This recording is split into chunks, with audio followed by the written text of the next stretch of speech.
Welcome to another episode of the TFD Performance Podcast.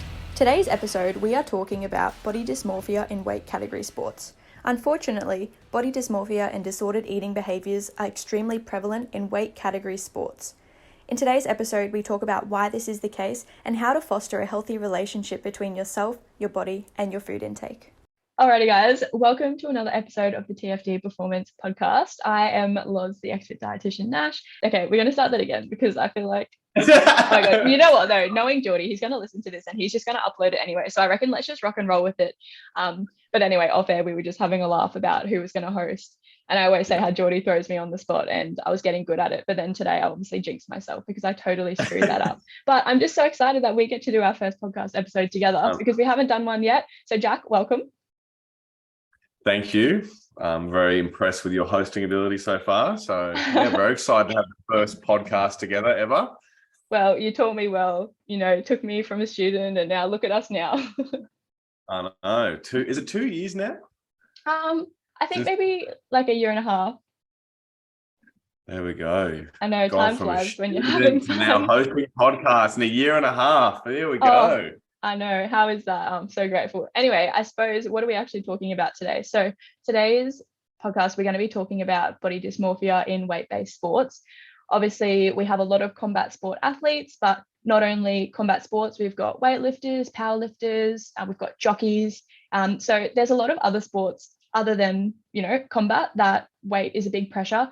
And although, focusing on weight is never something that we want to do, the reality of weight-based sports is that athletes do need to make weight so that they can compete. And unfortunately, things such as body dysmorphia and disordered eating are quite prevalent in those sports. So today, Jack and myself, we're going to talk a little bit about what is body dysmorphia, as well as, symptoms and signs to look out for, and both of our experiences personally and also with the clients that we work with and in the sporting scene. So do you have any kind of, introductory comments, Jack, on what we're going to be talking about today? No, as you said, I think that body dysmorphia is very prevalent. I think obviously making weight is a major component to a lot of work we do, especially with competitive athletes. But I think what goes unnoticed a lot by everyone, even the athletes themselves, is the fact that obviously making the weight and getting down to a certain weight or managing weight is one component. But what we're seeing a lot of, especially these days, which I think it's always been very prevalent, but I think even more so now with like social media, is people's perceptions of their bodies, or them striving not only to get their weight down, but to achieve this, achieve a certain body composition, which is usually, muscular, shredded, no body fat, that kind of thing. So the view on their bodies is just as a big of component as them making weight. Yeah, definitely. I think that's such a great point. And, in today's society as well, we have to deal with constant pressure and comparison with social media.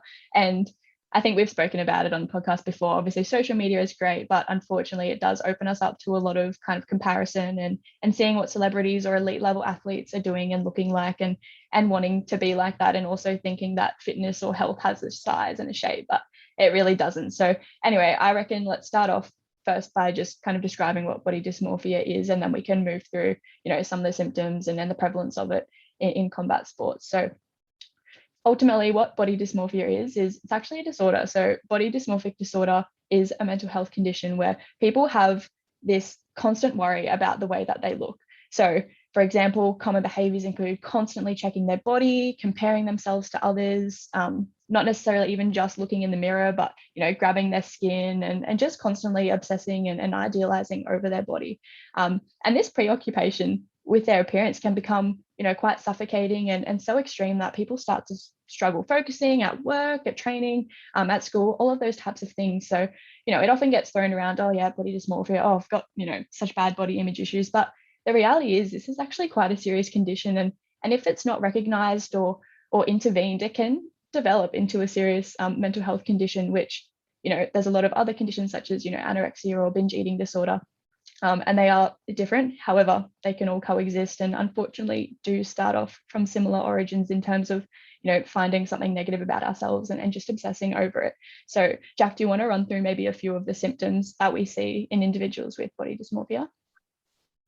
So I think it's important to just start off with, I think that everyone at some point has had body image issues. So there's a difference between us talking about, people kind of having body image issues in different degrees. But as you said, like it can get to a certain level in which they become overly obsessive, and it becomes a mental health disorder, becomes all encompassing. I think that's what we need to differentiate first of all. Like, just because maybe sometimes you feel out of shape doesn't mean you have a disorder. We're just trying to say that if it's not dealt with, or you don't kind of seek help or come to terms with different aspects of this, it can become a kind of debilitating kind of mental disorder. So we're going to mention this, but just kind of understand that kind of thing.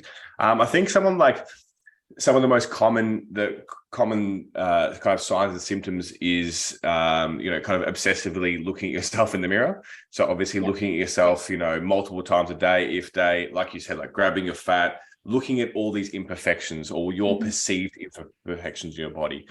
And I think another common one, which you see a lot in competitive sports, especially in the gyms, is that self-comparison.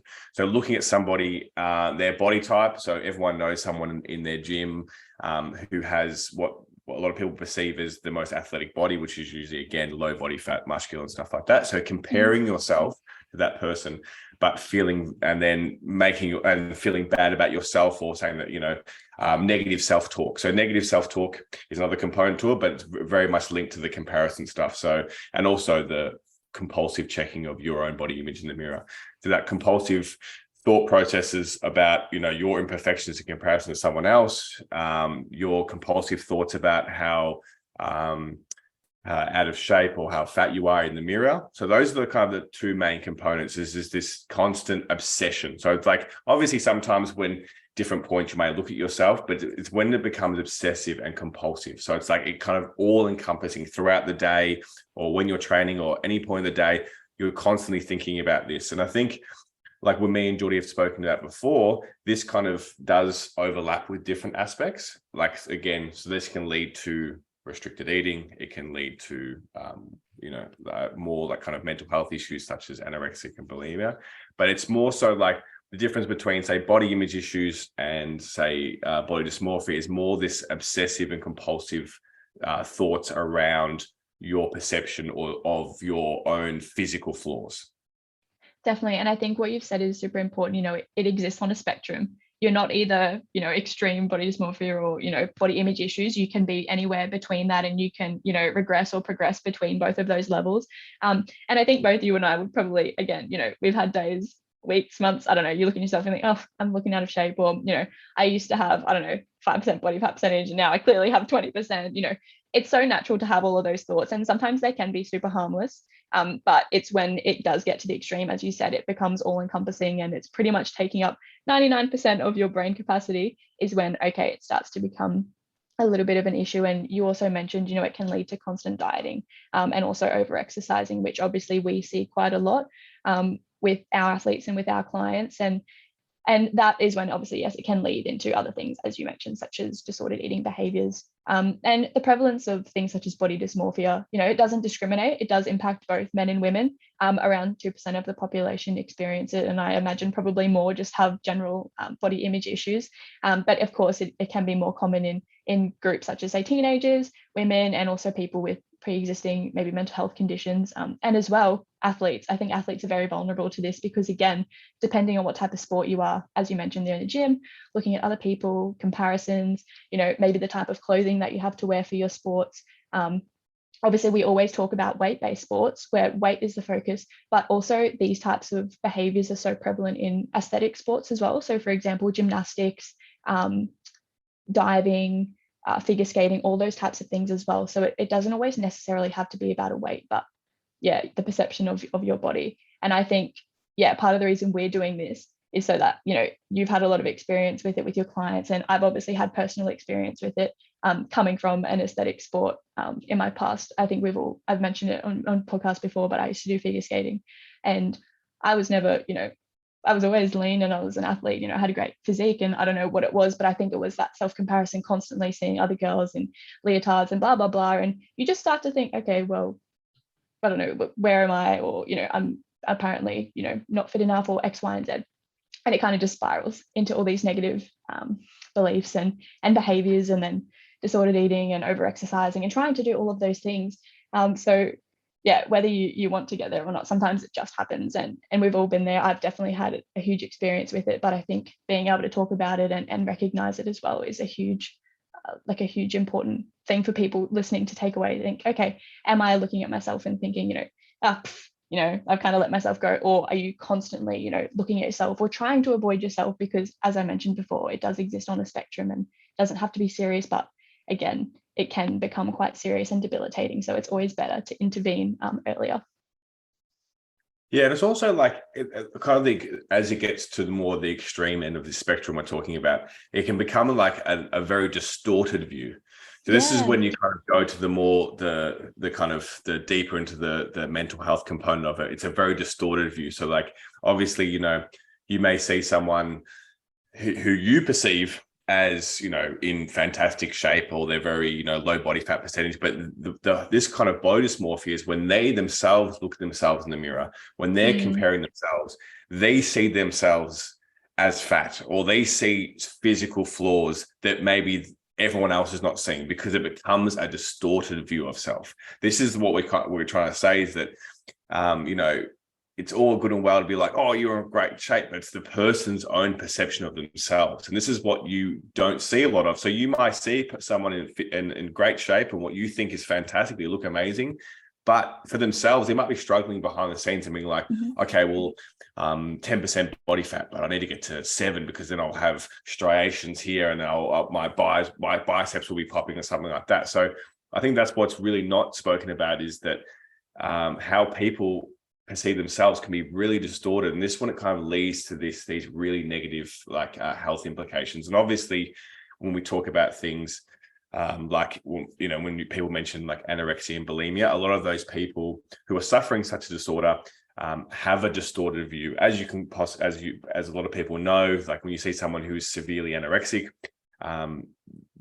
we obviously, it's very concerning and kind of confronting to see, but in their own eyes, they still see themselves as fat, even though they're at skin and bones at the very extreme end of such a disorder. So, and that's what we kind of, when we speak about these things, or when our viewers or athletes kind of speak to people about this, it's very important to kind of empathize with people and kind of understand that they might be struggling behind the scenes, or they might see themselves as different, because you see a lot in the gyms. I think it's very, I see it all the time.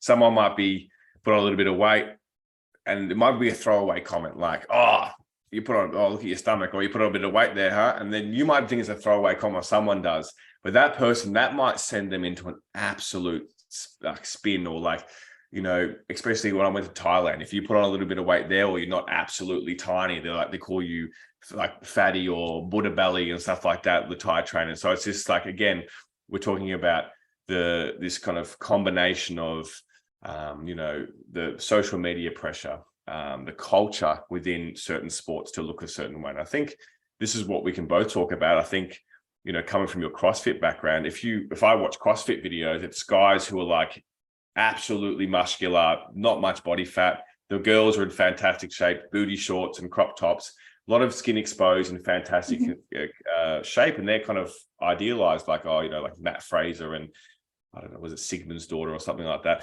Yeah. Icelandic girls. You've clearly been watching a bit of CrossFit or something. And then they're obviously idolized. So if you were in that sport, of course you're going to think like that. Or in combat sports, it happens all the time. I remember Michael Chandler was in the lightweight division. In his last fight, he was in phenomenal shape, and then it was just Instagram posts about how phenomenal he looked. So people are going to just be like, this is what I should look like. And this goes back to what me and Jordan talked about, is that body fat percentage or leanness doesn't really mean optimal performance or being an optimal athlete or optimal health. So this is these kind of things that we're trying to speaking about, how me and Jordan have spoken about body image and relationship with food and body fat percentage and performance, and kind of this is where what we're talking about today kind of leads to the extreme end of not dealing with these issues, can lead to these kind of really detrimental areas in terms of body dysmorphia. It's so complex, right? When you just explained everything that you just have in terms of, how interrelated everything is, whether it starts from a comment from a friend or a comment from a stranger, or, just messages that you say to yourself all the time, things can distort your view. And again, it comes back to self-perspective. You know, the person that's struggling with body dysmorphia, 100 people could tell them that they look great, they look incredible, you know, they look so lean or whatever it is. But if they don't believe it, or if they don't perceive that to be true, all those 200 people's inputs are just obsolete and don't mean anything. So it really comes back to the individual. And I think, again, kind of emphasizing not necessarily, you know, self-love and self-care, but just changing the narrative and trying to adopt, you know, a healthy relationship with yourself, because regardless of what other people out there will say or comment, at the end of the day, it comes back to the messages that you're kind of saying to yourself up in your brain. So I think, yeah, and unfortunately being in sport, whether it's a backhand comment or, you know, it's something serious from a coach or a peer, comments about body weight and or physique can be really detrimental to someone. And, you know, on social media, you see a lot of posts, you know, or discussion about don't comment on other people's bodies. And I think it's true in a way, because same if, you know, someone maybe has been on a weight loss journey and they're losing weight or something, and people will always be, oh, wow, you look great, or, oh gosh, you've lost so much weight, blah, blah, blah. Well, so what are you saying? You know, you never congratulated them before, so now you're only congratulating them because, you know, they're on a weight loss journey or something. So I think, again, you know, maybe just think before you comment on other people's bodies, for people that are listening now and have a really great relationship with their body or with their self and with their diet. You know, that's really awesome for you, and actually so great, because it's hard to get to that level, but you don't know the relationship that the person you're about to talk to or give a comment to has inside their own head. So I think for everyone, just having that awareness of the impact that, you know, small comments can have on someone's mental health, and especially in the sporting world, especially with physique, you know, comparisons everywhere you look, whether it's magazine, TV, radio, friends, sporting group. I think, yeah, just being a bit of like being more aware of what you're going to say, and kind of the implications that might have for the person receiving the message, as well as something probably to take away from this podcast, because, you know, some people will happily shrug it off a comment like that, you know, oh yeah, just went on holidays and yeah, okay, I'm looking a bit, you know, worse, or, you know, that kind of comment might actually, as you mentioned, just cause them to spiral and start adopting, you know, unhealthy behaviors such as yo-yo dieting or restricting themselves or over exercising. And then of course they can have a myriad of health implications later down the track. So, you know, as we mentioned, it does exist on a spectrum, but even if it starts small, it can snowball. And I think just being able to manage that and seeking help as well, whether it's from a psychologist, a counselor, a dietitian, a friend, a loved one, reach out, because, you know, chances are you're not the only one dealing with it. You're definitely not alone. I think so many people would be able to put their hand up right now listening and say, yep, okay, I've had times in my life where I've experienced really poor body image and or relationships with food. And I think, of course, you don't have to talk about it, but being able to comfortably talk with someone or seek help and guidance can be a huge way to try and get on top of any negative relationships or mental kind of narratives that you're telling yourself.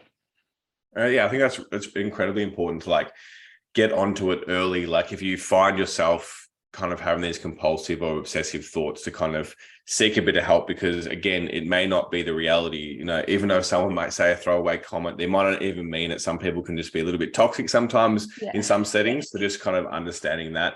And like we've talked about, like it's on a spectrum. So like we've spoken about many things that kind of interrelated. So like my advice would be like, you know, if you're having some of these thoughts or these self-comparisons kind of like come taking over, just go back to the basics in terms of, you know, kind of challenge your own self-image, you know, and then lead into like looking at your relationship with food, the kind of basics that we've kind of gone over these podcasts about recently. Just look at the kind of basics and kind of self-reflect. But I think that psychological help, like from a mental health professional, or whether how intense that is, or it's once a month or once a week, whatever you prefer, I think everyone should do it in general.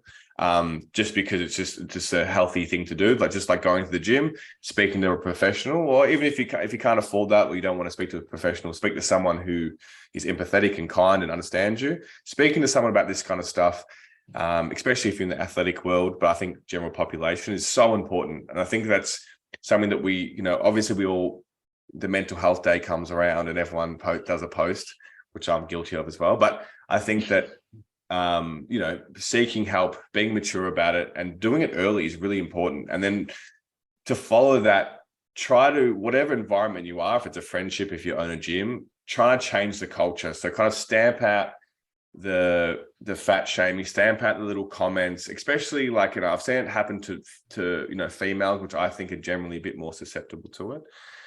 changing the culture about the way you approach talking about weight with people, talking about body weight with images. Because for like personally, like when I was 16, this is before, a long time before Instagram, so you can guess how old I am.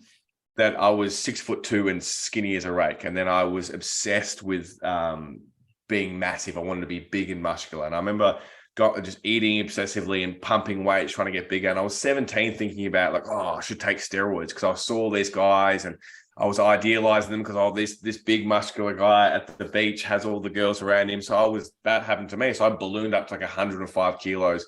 Wasn't in the greatest body composition, but again, and then I went through this period before I became a dietitian, before I found Muay Thai, of like kind of just obsessively trying to build muscle and comparing myself to another guy at the gym. I want to look like that, not knowing that maybe I could never look like that guy in the gym, because one, I'm not in steroids, or two, I just don't have the genetics that guy has. So like, I can the stuff that I'm kind of saying is that I've myself struggled with body image over the years, especially before I found Muay Thai. When I found Muay Thai, it became more of like, I started training just for the enjoyment of the sport, trying to get my skills up and trying to get fitter. And then obviously I became more self-accepting. But I think, especially with working with as many athletes as I have now, I just see on a weekly basis how people struggle, how people talk to me openly about their own,